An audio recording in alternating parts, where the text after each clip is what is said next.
నమస్తే అందరికీ. నిరుపేదలకు ఏడాదికి 12,000 ఇస్తారట మన గవర్నమెంట్. అదేందో ఒకసారి చూద్దాం. ఈ నెల 25 నుంచి అమల్లోకి వస్తుంది. బీఆర్ఎస్ పాలనలో అడ్డగోలుగా అప్పులు చేసిర్రు. 7 లక్షల కోట్ల రుణాన్ని తీసుకున్న గత ప్రభుత్వాలు వాళ్ళు చేసిన అప్పులకు మేము వడ్డీలు కడుతున్నాం. డిప్యూటీ సీఎం మల్లు బట్టి విక్రమార్క అంటా ఉన్నారు. దీన్ని ఒకసారి చూద్దాం. 7వ పేజీ వచ్చింది.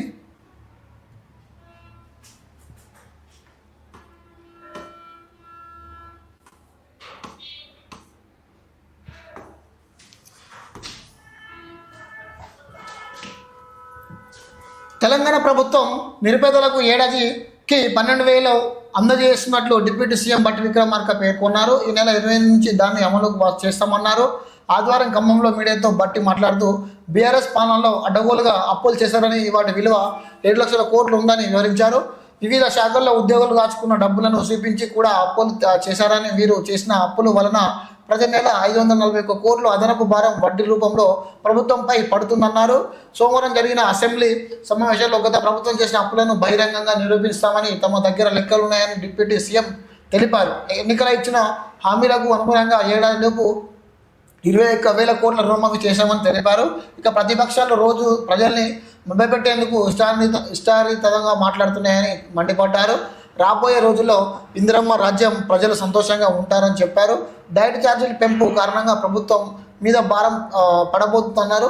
ఏడాదికి 541 కోట్ల భారం ప్రభుత్వంపై పడుతుందని అన్నారు. గత ప్రభుత్వం నేరుగా తీసుకున్న అప్పులు 2014 నాటికి 72.450 కోట్లని స్పష్టం చేశారు. మరికొన్ని కార్పొరేట్ బ్యాంకుల ద్వారా అప్పులు చేశారని ఫైర్ అయ్యారు. రాష్ట్ర విభజన తర్వాత 95,000 కోట్లకు పెరిగిందని గుర్తు చేశారు.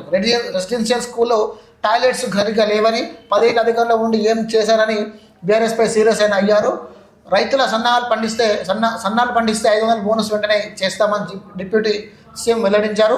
నిరుపేదల కుటుంబాలకు డిసెంబర్ 29 నుంచి ఏడాదికి 12,000 అందజేస్తామని బట్టి ప్రకటించారు. సీఎం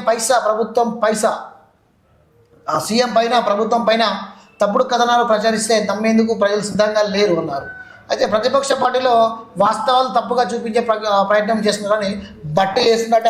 కాంగ్రెస్ అధికారంలోకి వచ్చిన తర్వాత 21,000 కోట్ల రుణమాఫీ చేశామన్నారు. రైతు భరోసా 7,625 కోట్లు కల్పించామని, రైతు బీమా 15,000 కోట్లు చెల్లించామని బట్టి విక్రమార్క తెలియజేశారట. అయితే వాళ్ళు గత ప్రభుత్వంలో ఎక్కడ పడితే అక్కడ అప్పులు చేసి దానికి మేము దగ్గర ఎంత అప్పులు 25,000 కోట్ల ఎంత కొడతారంటే వీళ్ళంటే ప్రతి రోజు వీళ్ళు కూడా అప్పులు చేశారు. వీరు చేసిన అప్పుల వలన ప్రతి నెల 541 కోట్లు వీళ్ళు ప్రతి నెల వడ్డీల రూపంలో చెల్లిస్తున్నారట.